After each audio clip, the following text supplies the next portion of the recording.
Donc merci. Bonjour à tous. Je suis Sullivan Tao, je travaille donc au LSE et je vais présenter les travaux qu'on fait donc au LSE dans le cadre de l'équipe Estimaire sur l'attribution de ce qu'on appelle l'attribution d'événements, parfois extrêmes ou pas. Et je vais parler un peu pourquoi on a besoin de simulations climatiques pour faire ça et pourquoi on a besoin de combiner des simulations climatiques pour faire ça.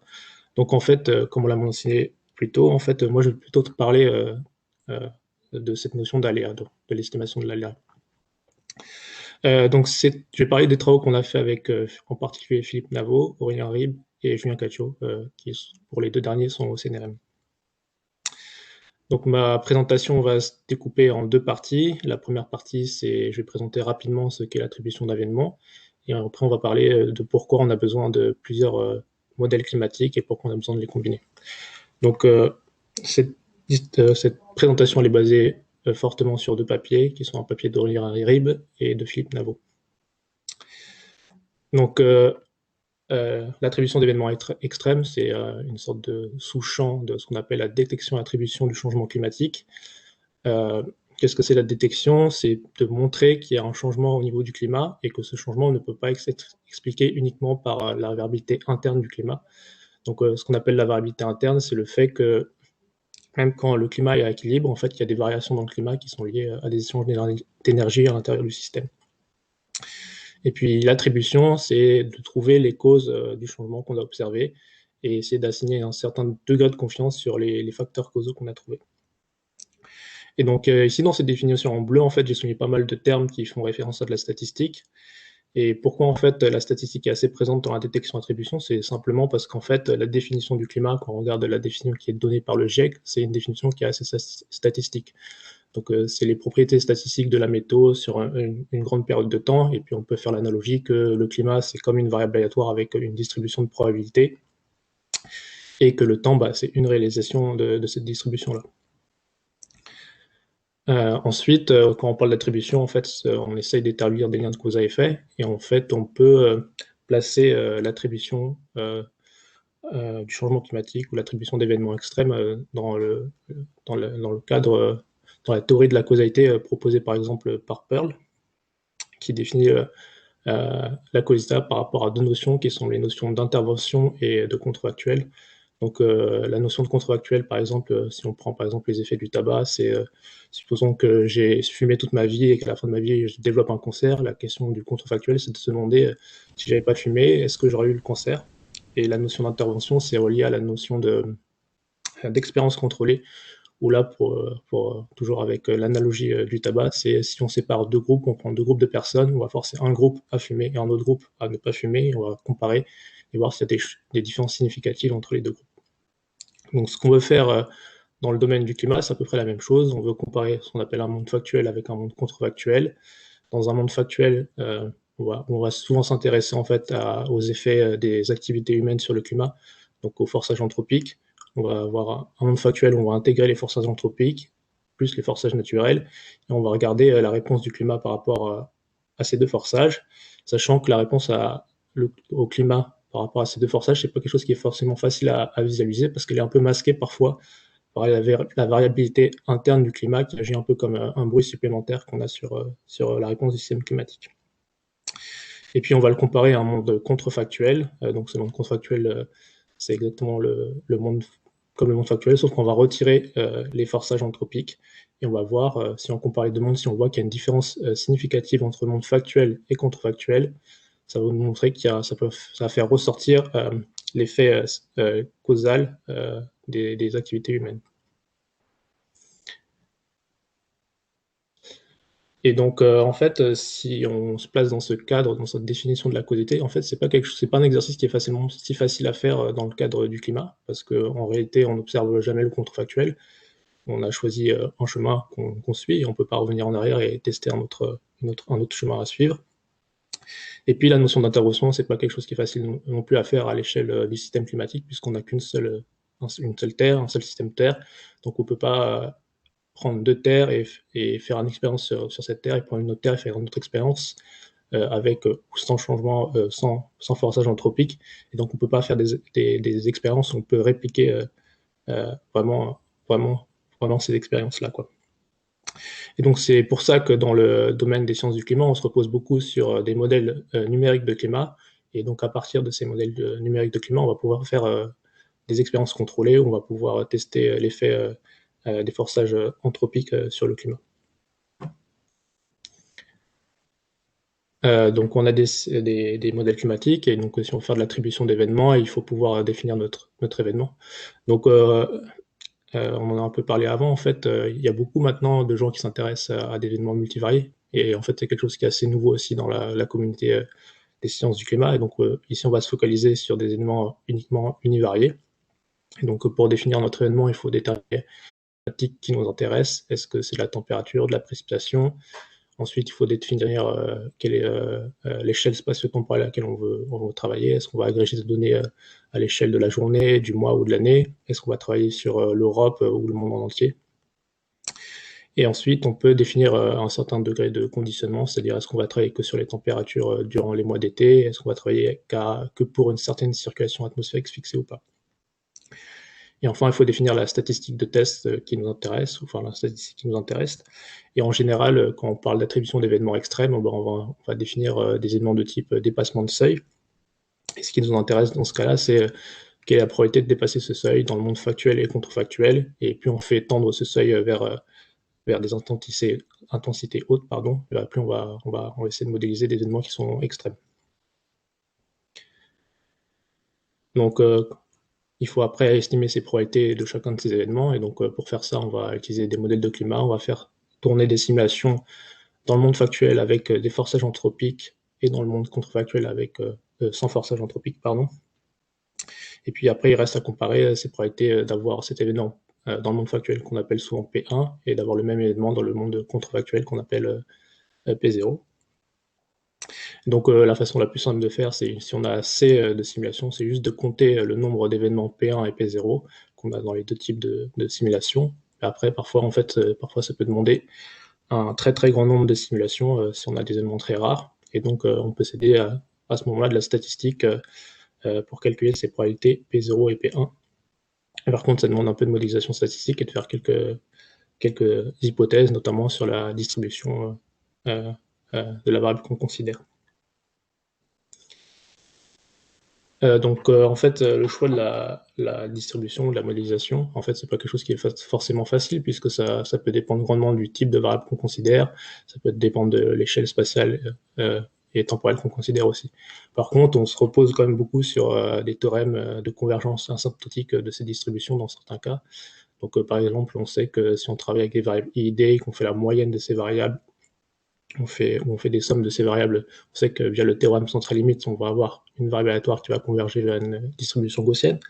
Après, en climat, c'est pas forcément facile de ne pas avoir de dépendance entre les différentes données, mais on sait que en général, si on moyenne sur d'assez grands espaces ou sur une période assez longue, on va avoir quand même quelque chose qui va tendre vers une gaussienne. Et puis la théorie des valeurs extrêmes, elle nous fournit aussi deux termes de convergence. Donc elle nous dit qu'on peut travailler sur des blocs maxima, c'est-à-dire qu'on va découper notre série temporelle en plusieurs blocs de même taille, et on va travailler uniquement sur les maxima de ces blocs. Et si on sait que si la taille du bloc est assez grande, et ben on va avoir quelque chose qui va ressembler à une GEV. Et de la même façon, elle nous dit aussi que si on modélise uniquement les dépassements de seuil pour un seuil qui est assez élevé, et ben ces dépassements de seuil vont suivre une loi qui ressemble à une GPD, donc une Generalized Pareto Distribution. Pour en parler un peu plus en détail de la loi GEV, donc Generalized Extreme Value Distribution, ce qu'elle nous dit, c'est que si on travaille sur des maxima de variables aléatoires qui sont IID, et que quand le nombre de variables aléatoires dont on fait le maximum et tend vers l'infini est assez grand, et après une certaine renormalisation, on sait que si cette variable de maximum tend vers une loi, bah, cette loi aura une certaine forme, et cette forme, ce sera la forme de la loi GEV, qui est définie par trois paramètres. Donc un paramètre de location, un peu comme la moyenne sur la gaussienne, un paramètre d'échelle qui est un peu l'équivalent de la variance sur la gaussienne, et puis un paramètre de forme qui nous dit comment se comportent un peu les queues de distribution. Et en pratique, en fait, ce qu'on fait, c'est qu'on n'a pas besoin de trouver les constantes normalisantes, mais on fit juste une GEV sur les données qu'on a. Et donc, le deuxième pendant de cette loi GV, elle nous dit aussi que si on a une variable aléatoire x ou des variables aléatoires x, quand on prend le maxima converge vers une loi GV, et ben on sait que si on travaille sur les dépassements de seuil pour cette variable-là, et ben on va tendre vers une loi qui est une GPD. Donc on va travailler sur les dépassements de seuil, sachant qu'on est au-dessus de ce seuil. Et donc il y a un fort lien entre la GEV et la GPD, et en fait les paramètres de la GPD, il y a un paramètre en fait qu'on doit fixer a priori qui est le seuil qu'on doit choisir, et puis deux autres paramètres qui sont le paramètre encore un paramètre d'échelle et le paramètre de forme. Le paramètre de forme, c'est exactement le même que celui de la GEV, et le paramètre d'échelle, c'est une fonction des paramètres de la GEV aussi. Et pour revenir sur le paramètre de forme, ça c'est quelque chose qui est assez important quand on va estimer les probabilités de dépassement de seuil, puisqu'en fait, ça nous dit ça nous donne le comportement des queues de distribution, et en particulier, si on a un paramètre de forme xi qui est négatif, ça nous dit que notre distribution est bornée supérieurement pour la bande supérieure. Si on a un paramètre xi qui est égal à 0, on a une distribution avec une décroissance exponentielle de la queue, et sinon, dans le cas où on a un xi qui est positif, et ben on a une distribution à queue lourde. Donc on a des simulations climatiques et un moyen de modéliser notre variable d'intérêt. Donc on a à peu près tous les ingrédients pour trouver nos probabilités des événements dans le monde factuel et contrefactuel, et faire de l'attribution d'événements. Et pour illustrer ça, je vais reprendre l'exemple qui a été donné dans le papier d'Aurélien Ribes en 2020, qui porte sur la canicule de 2003. Dans ce cas-là, notre variable d'intérêt, c'est la température moyennée sur le mois d'août autour de la région de Paris. Donc on a pris un point de grille qui fait 5 fois 5 degrés de longitude et de latitude. Et après, en fait, en climat, on aime bien tout exprimer en termes d'anomalie, c'est-à-dire à une différence par rapport à une moyenne qui est faite sur 30 ans, qu'on appelle la climatologie. Et donc l'événement qu'on considère, en fait, c'est le fait que notre variable aléatoire Y dépasse un seuil U, et ce seuil U a été fixé à plus 5,38 degrés par rapport à la moyenne de 1961 à 1990, et ça correspond à la température qui a été observée au mois d'août en 2003 pour cette région. Pour les données, on va travailler avec des simulations issues du modèle CNRM-CM5, donc c'est le modèle de Météo France, et c'est un modèle qui fait partie de l'exercice d'intercomparaison des modèles qu'on appelle CMIP5. En fait, on va extraire plusieurs expériences de ces simulations. Une expérience, c'est les simulations historiques. Donc, ce sont les simulations qui consistent à essayer de reproduire l'évolution du climat, dans ce cas-là, entre 1850 et 2005, sachant qu'il faut savoir qu'à cause de la variabilité interne, en fait, on n'a pas la temporalité des événements qui est reproduite exactement dans les simulations climatiques. Donc, par exemple, en 2003, dans ces simulations CNRM-CM5, on n'a pas forcément de canicule. Et on va compléter ensuite ces simulations par des projections climatiques. Donc, c'est des simulations pour lesquelles on a prescrit l'évolution des forçages d'émissions de gaz à effet de serre, par exemple, et on a donc des simulations qui vont de 2006 à 2100. Et le RCPI 8.5, c'est le scénario qui était à l'époque le plus pessimiste, mais pourtant, qui correspond encore aujourd'hui assez bien à la tendance qu'on a l'air de prendre en termes de trajectoire. Et en général, pour faire de l'attribution, comme il faut le monde contrefactuel, on a en général besoin de ce qu'on appelle des runs historical NAT. Donc ce sont des runs où on n'a pas inclus les forçages anthropiques, où il y a juste les forçages naturels. Mais pour ces exemples, et dans le papier d'Aurélien Ribes, en fait, on a, dans la modélisation stacked, on va faire une hypothèse qui fait qu'on n'a pas besoin forcément de ces runs pour connaître la distribution de notre variable dans le monde contrefactuel. Donc pour la modélisation statistique, on suppose que comme on travaille sur de la température qui est une variable assez continue et assez lisse, on travaille sur une assez grande région et sur une assez grande période de temps, on va considérer que ça va suivre une loi gaussienne par exemple. Et donc notre variable aléatoire Y va suivre une loi gaussienne dont les paramètres de la moyenne et d'écart type vont simplement être dépendants linéairement d'une covariable qu'on va appeler xAll. Ça, c'est un peu compliqué à expliquer à quoi correspond xAll, mais en fait, xAll, c'est la partie déterministe d'une variable x, qu'on va considérer représentative du changement climatique. Donc, en général, x, c'est quelque chose qui peut être comme la moyenne de température globale, et de cette variable x, on va extraire une partie qui est la réponse forcée, qui est déterminée, c'est donc X-Hall, plus un bruit, et ce bruit, ça représente la variabilité interne du climat. Et cette variable X-Hall, donc cette réponse forcée X-Hall, eh ben on la décompose en deux composantes, qui est une partie qui est la réponse liée au forçage anthropique, et une autre partie qui est liée au forçage naturel. Et donc, si on considère cette décomposition, on peut penser que simplement la variable Y dans le monde contrefactuel va suivre exactement le même modèle gaussien, sauf qu'au lieu d'avoir une covariable X-Hall, on va juste mettre à la place une covariable X-Nat. Et donc, pour montrer un peu comment ça marche, ici, dans le panel du haut, j'ai représenté donc, des relations issues de plusieurs runs du modèle climatique CNRM-CM5. Donc, c'est représenté par chacun des poids, et on voit que, par exemple, la température ici est représentée par X, la température globale augmente au fil du temps. On a essayé d'extraire la réponse forcée, et notre estimation est donnée ainsi par la courbe en rouge. Cette courbe en rouge, elle est décomposée en deux composantes, donc une composante anthropique qui est ici représentée en vert et qu'on a estimée en supposant que l'évolution de la variable x en fonction des forçages anthropiques, quelque chose qui est assez lisse dans le temps. Et une composante qui est ici donnée en bleu dans le panel du bas, qui est la réponse de cette variable x au forçage naturel, et on a supposé que cette réponse était directement proportionnelle à la quantité du forçage. Et par exemple, si on regarde donc toujours ces forçages naturels, on peut voir que c'est quelque chose qui est assez constant dans le temps. Après 2005, on n'a pas de quantité, c'est quelque chose qui est constant parce qu'on n'a pas les données de forçage. Et par exemple, les creux qu'on voit de température sur cette composante naturelle, en fait, ça c'est lié par exemple au volcan. Et donc, une fois qu'on a notre covariable X-Hall, on peut ajuster notre modèle gaussien. Et donc, ici, c'est le scatter plot de notre variable d'intérêt Y par rapport à notre covariable X-Hall. La droite rouge en trait plein, c'est notre estimation de l'espérance conditionnelle de Y sachant X-Hall, donc la paramètre de moyenne de notre gaussienne. Et les deux traits rouges en pointillés, ça représente les quantiles 0,5 et 0,95 de notre variable gaussienne, et on voit que l'écart entre ces deux quantiles reste à peu près constant, donc il n'y a pas vraiment de variation de variance en fonction de X-Hall.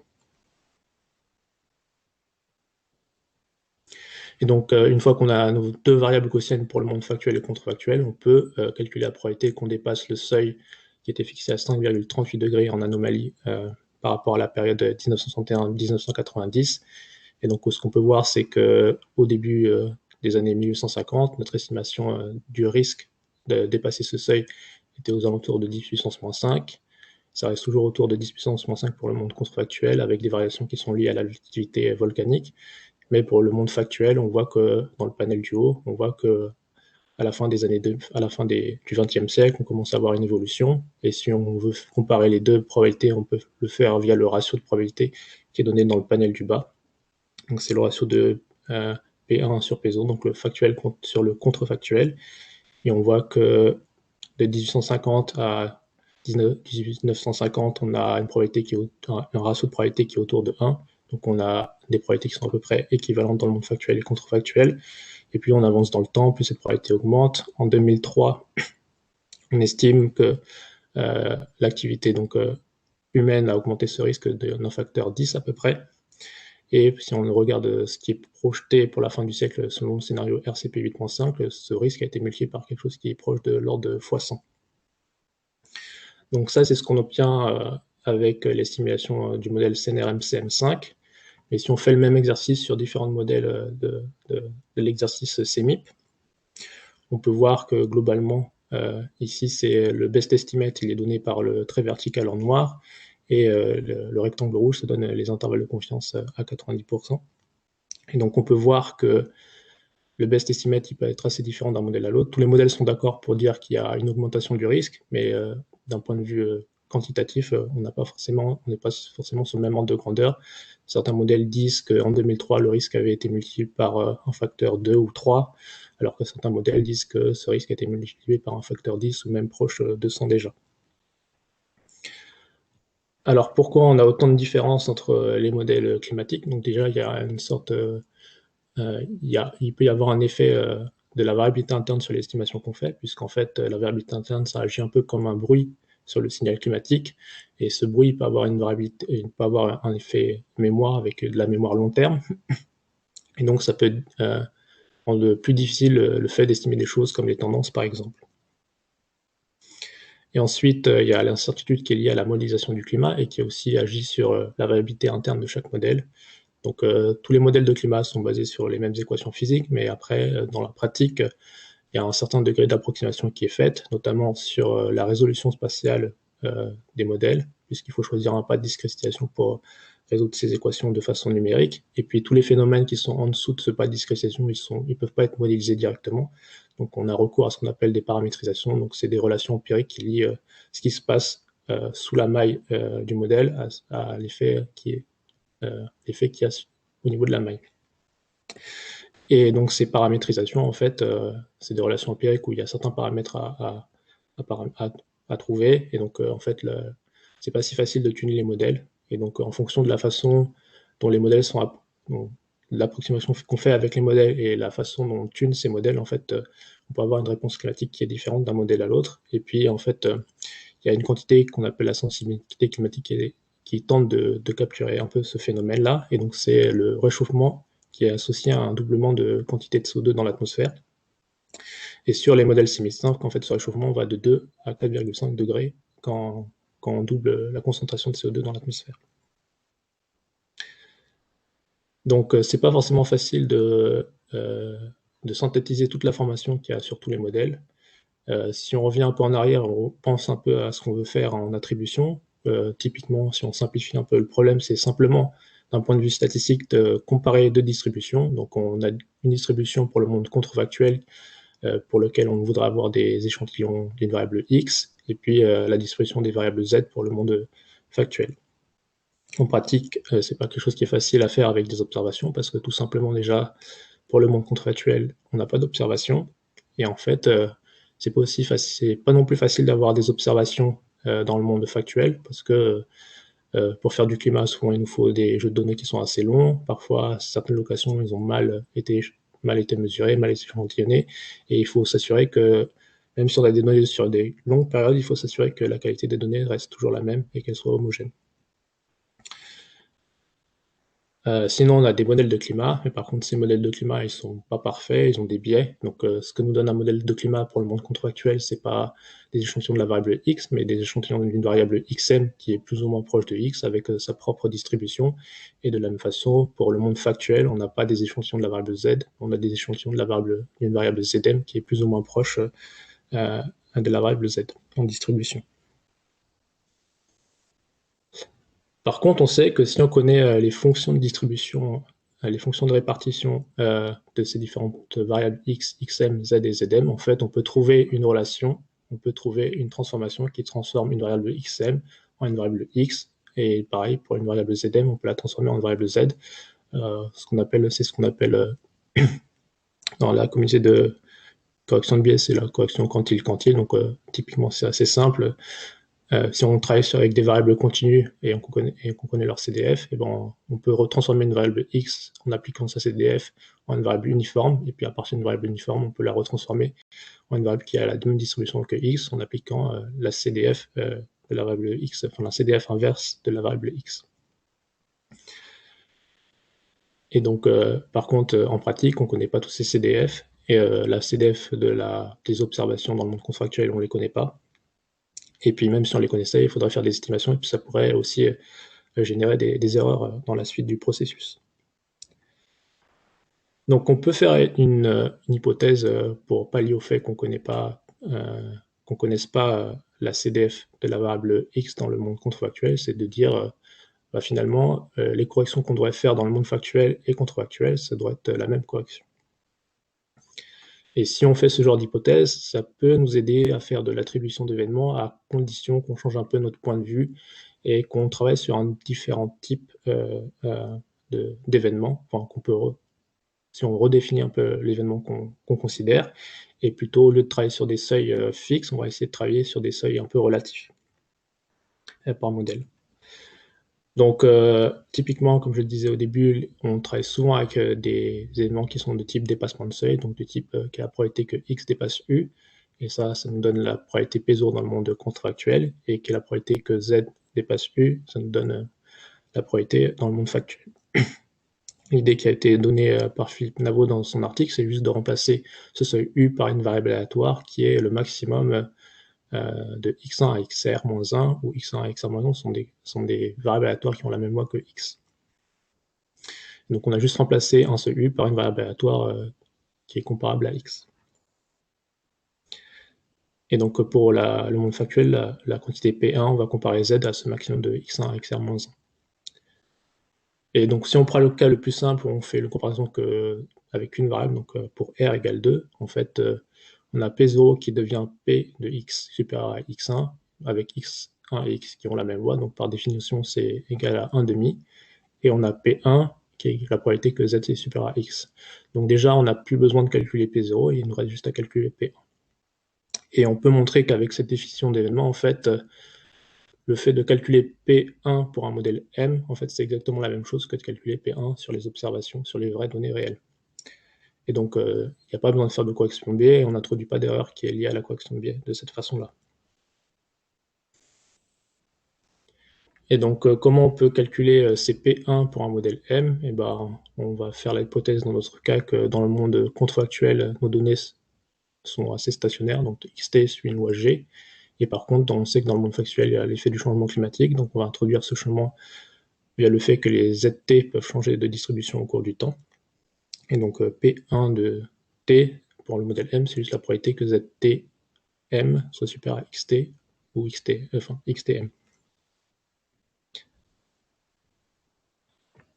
Et donc, pour l'inférence de P1, on va juste réécrire, on se sert du fait qu'on peut réécrire P1 comme une espérance. Donc, ça revient simplement à un problème de régression, où on régresse la quantité G de ZT par rapport au temps. Par contre, en réalité, on n'a pas vraiment cette quantité G de ZT, donc on va l'estimer pour un modèle par G, par les G qui est GM, qui est l'estimateur empirique de la CDF de XM.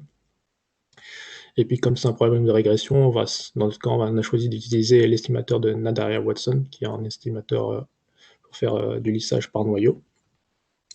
L'estimateur, grosso modo, c'est juste une moyenne pondérée des valeurs de G de Z, dont le temps est proche du temps qu'on considère.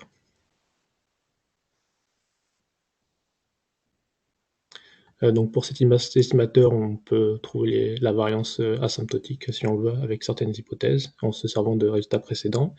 Et puis on obtient ce genre d'estimation pour la quantité P1 de T. Donc on sait que si le monde factuel est contrefactuel, ce P1 de T doit être égal à 0,5. Donc c'est le cas pour la plupart des modèles vers 1850. Et donc ici, chaque panel, ça représente un modèle différent. Et puis on a une courbe différente pour chacun des modèles. On peut voir que pour la plupart des modèles, on a quelque chose qui est assez constant en début de période, et puis au bout d'un moment, ça commence à monter. Il y a certains modèles qui agissent un peu de façon bizarre, dans le sens où en début de période, ils n'ont pas un P1 de T qui est proche de 0,5, et parfois cette quantité diminue puis augmente. Et donc en fait, comme pour l'exemple précédent où on avait des seuils fixes et non pas des seuils aléatoires, on peut voir qu'il y a une grande variété de réponses sur la quantité P1 de T pour les différents modèles. Par contre, avec l'hypothèse qu'on a fait sur le fait qu'on puisse corriger de la même façon le monde factuel et contrefactuel, dans ce cas précis, pour ce type d'événement, en fait, on peut essayer de juger quels sont les modèles qui donnent des bonnes estimations ou non de P1 de T. Donc pour ça, on va faire une hypothèse supplémentaire qui est le fait qu'il y a un moment dans le passé où le monde contrefactuel et factuel sont égaux. Et en fait, c'est une hypothèse qui est assez raisonnable dans le sens où il y a une époque passée lointaine, on peut dire, où on peut considérer que l'effet des actifs humaines est assez négligeable. Donc toute la période pré-industrielle, on peut considérer que le forçage anthropique est assez négligeable. Et donc si on utilise cette hypothèse qui revient à dire qu'il y a une période t pour laquelle f de t est égal à g, la dispersion f de t égale à g, et ben en fait, en utilisant en plus l'hypothèse H0 qu'on avait, sur la correction de biais, que la même correction peut être appliquée dans le monde factuel et le monde contrefactuel. Ça revient aussi à dire directement que dans le monde des modèles, le monde contrefactuel et le monde factuel doivent être aussi égaux. Et donc on va se servir de ce fait-là, et puis on va se servir aussi du fait que dans ce cas-là, le P1 de t doit être égal à 1,5 pour toutes les années qui appartiennent au pré-industriel. Donc on va tester l'hypothèse d'égalité des distributions f et g pour le modèle M avec un test d'Anderson-Darling, et on va choisir dans notre cas de rejeter, pour être un peu conservatif, de rejeter tous les modèles qui n'ont pas une p-valeur supérieure à 0,2. Donc on rejette toutes les p-valeurs inférieures à 0,2. Donc si on regarde, on fait la comparaison des échantillons XM et ZM qu'on a pour un modèle dans le monde factuel et contrefactuel, on obtient ce genre de scatterplot. Le losange ici représente la p-valeur du test d'Anderson-Darling. Donc on peut voir que tous les modèles ont une p-valeur qui est assez forte, donc plus le losange est gros et sa couleur noire, plus la p-valeur est forte. Donc ici, il n'y a que peut-être un ou deux modèles qui ont une p-valeur qui sont inférieures à 0,20. Donc par exemple, les deux Miroc qui sont dans le cadre en bas à gauche de ce plot-là, Miroc ESM et Miroc ESM Chem, on va les rejeter de notre combinaison multimodèle, de notre synthèse multimodèle. Et donc pour faire notre synthèse multimodèle, on va juste simplement faire une moyenne pondérée des différents estimateurs de P1 de T pour chaque modèle, et on va choisir les poids de telle sorte que sur la période pré-industrielle de 1850 à 1900, notre estimateur multimodèle il soit proche le plus possible de 1,5, puisque c'est une des conditions qu'on avait vues avec nos deux hypothèses. Pour cet estimateur avec une certaine modélisation des P1 de T, on peut avoir aussi une variance asymptotique.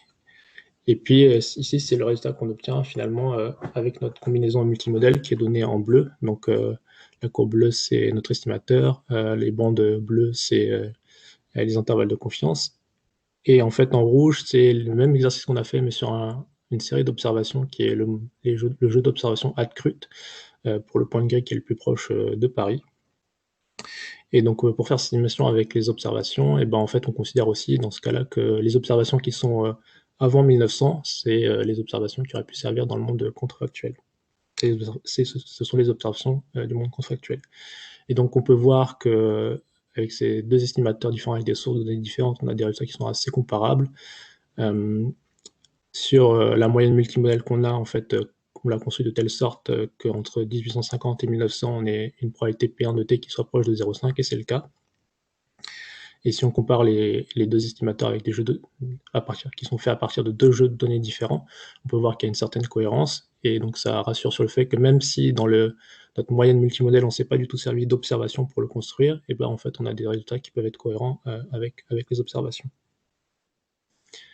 Et donc comme on n'a pas besoin réellement d'avoir d'observation pour faire nos estimations et pour calculer cette quantité P1 de T, et ben on peut calculer cette quantité sur l'ensemble du globe, point de grille par point de grille, et on peut avoir ce genre d'animation pour voir un peu comment cette probabilité évolue dans le temps et dans l'espace. Donc on peut voir qu'au début en 1850, la probabilité P1 de T est proche de 0,5 partout, et puis on peut voir que cette probabilité augmente au fil du temps, ce qui veut dire que les températures ont tendance à être plus fortes dans le monde factuel que le contrefactuel, et donc cette augmentation elle n'est pas uniforme dans l'espace, mais elle commence à être plus forte déjà dans les océans, dans les tropiques. Et puis on voit qu'à la fin du siècle, cette probabilité est très proche de 1, donc ça veut dire qu'à chaque fois qu'on va tirer une température dans le monde factuel, elle aura tendance à être toujours plus forte qu'une température qu'on aurait tirée dans le monde contrefactuel. Et puis donc avec cette méthode, on n'est pas forcément limité à étudier de la température, on peut étudier aussi de la précipitation. Ici, c'est le P1 de T pour le maximum de température au fil du temps. Et puis on a le même type d'animation dans le sens où en 1850, on a des probabilités qui sont très proches de 0,5, donc ça veut dire que les distributions du monde factuel et contrefactuel sont similaires en début de période. Et puis, plus le temps passe, plus ces distributions diffèrent. On a, par exemple, des zones où les précipitations sont de plus en plus fortes par rapport au monde contrefactuel, et des zones, cette fois-ci, où les précipitations tendent à diminuer par rapport au monde contrefactuel. Et donc, c'est à peu près tout. Juste pour rappeler quelques points de conclusion. En fait, il y a à la fois des incertitudes et des incertitudes dans les observations et dans les modèles, ce qui fait que si on fait des études d'attribution uniquement avec une seule source de données, c'est pas forcément facile de garantir qu'on a des résultats robustes. C'est très dépendant des modèles qu'on a choisis, ça peut être très dépendant de la qualité des observations. Si on veut dire quelque chose d'un point de vue causal et trouver les causes d'un événement, de dire si les effets anthropiques sont la cause d'un événement ou non, c'est quelque chose qui est assez dur de faire sans faire des hypothèses qui sont souvent pas vérifiables. Dans notre cas, on en a deux qui sont assez fortes et qui sont assez importantes. C'est l'hypothèse que la correction de biais qu'on doit faire dans le monde factuel et contrefactuel, c'est la même dans les deux mondes. Et puis on utilise le fait aussi qu'il y a une période T où le monde factuel, où le climat dans le monde factuel et le climat dans le monde contrefactuel sont les mêmes. Et ça, c'est assez quelque chose qui peut être assez raisonnable à faire. Mais c'est toujours assez important de regarder dans les études d'attribution quelles hypothèses sont faites, puisque ça peut changer pas mal les résultats.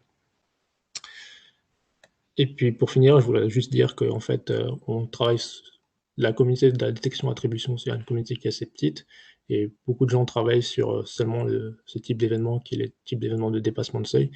Mais comme le montrait Philippe, du coup, en fait, on n'est pas obligé de forcément de travailler avec uniquement cette définition-là. On peut définir un élément qui facilite l'inférence d'un point de vue statistique et qui peut donner d'autres résultats différents. Et donc, c'est tout pour moi, et je vous remercie pour votre attention.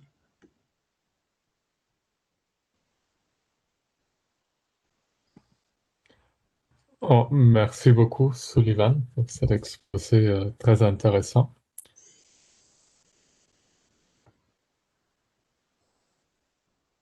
Question, Célina. J'ai vu que dans le chat, il y avait un commentaire sur quelle trajectoire de changement climatique dans les différents RCP utilisés. Et, enfin, je ne sais pas si la personne, Marc Andrzejewski, veut s'exprimer.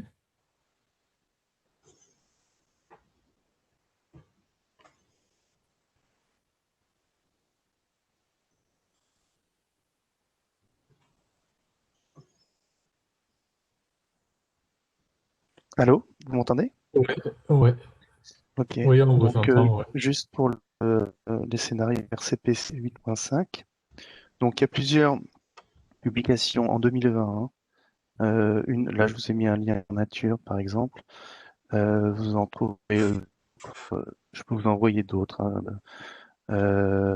qui sont publiés, qui disent tout simplement que le scénario 8.5 est misleading. Parce que, alors, il y a en fait plein de raisons qui seront évoquées, hein. La trajectoire de CO2, qui est en fait qui est proche de la plus basse, hein, des scénarios GIEC. Ça, c'est par exemple indiqué dans le deuxième lien que je vous ai envoyé. Vous trouverez des arguments sur la consommation en charbon qui est démesurée en 2100 dans le scénario 8.5 et qui dépasse les estimations actuelles. Vous trouverez par exemple des estimations de la population mondiale en 2100 qui sont bien plus faibles que le RCP 8.5, de même que la fertilité actuelle qui est en baisse par rapport à ce qu'on avait avant, et ça, aucun scénario du GIEC ne l'avait prévu. Donc le 8.5, là encore, est pris en défaut. Et puis il y a aussi alors d'autres publications dans Nature, je peux vous les envoyer aussi, hein, qui indiquent que les modèles à haute sensibilité climatique sont en contradiction avec des preuves fossiles, par exemple de l'époque éocène. Bon voilà, c'était juste pour dire ça. Donc voilà, tout ça c'est de 2020. Hein. Il y a au moins 7 publications que j'ai en tête qui torpillent le 8.5 de manière différente. Au moins 7. Hein.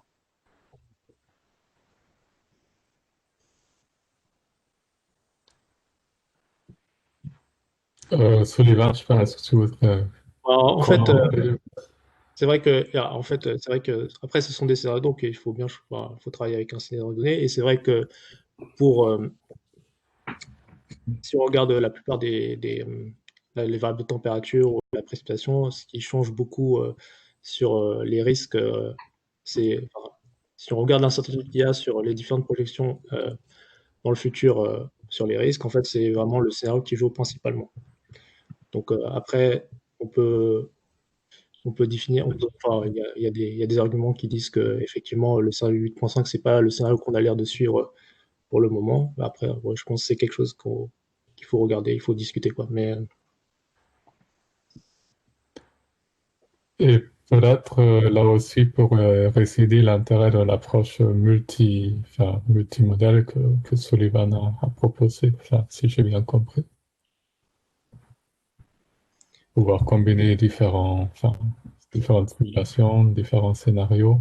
et donc oui, par contre, ça joue un peu sur la sélection des modèles qu'on fait à la fin, et donc ça peut un peu contraindre les modèles qui ont trop de sensibilité climatique ou pas, quoi. Après, c'est vrai qu'on travaille toujours à scénario fixé.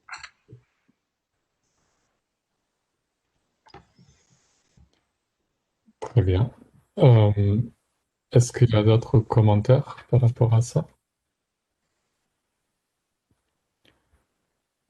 Sinon, enfin, moi, j'ai une petite question parce que enfin, je crois que tu as présenté les résultats du coup qui sont en quelque sorte pixel par pixel. Est-ce que ça serait possible de regarder aussi un peu la dépendance spatiale et par exemple de voir si l'étendue dans l'espace, dans le temps, je sais pas, d'événements extrêmes change et si on peut aussi attribuer ça, enfin, par exemple, à des forçages anthropiques.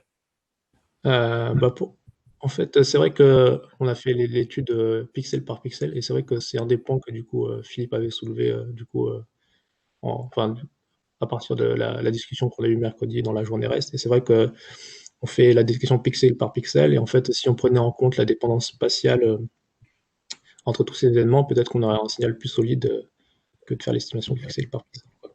Et donc peut-être il faudrait mettre en place des méthodes pour euh, trouver les régions qui sont dépendantes et qui sont homogènes par rapport à un type d'événement. Et après, c'est vrai que pour l'étendue spatiale, je ne sais pas trop. En fait, c'est des choses. C'est vrai qu'on travaille beaucoup sur un type d'événement qui est basé sur l'intensité et pas sur l'étendue spatiale ou sur la longueur, enfin, en temps des événements.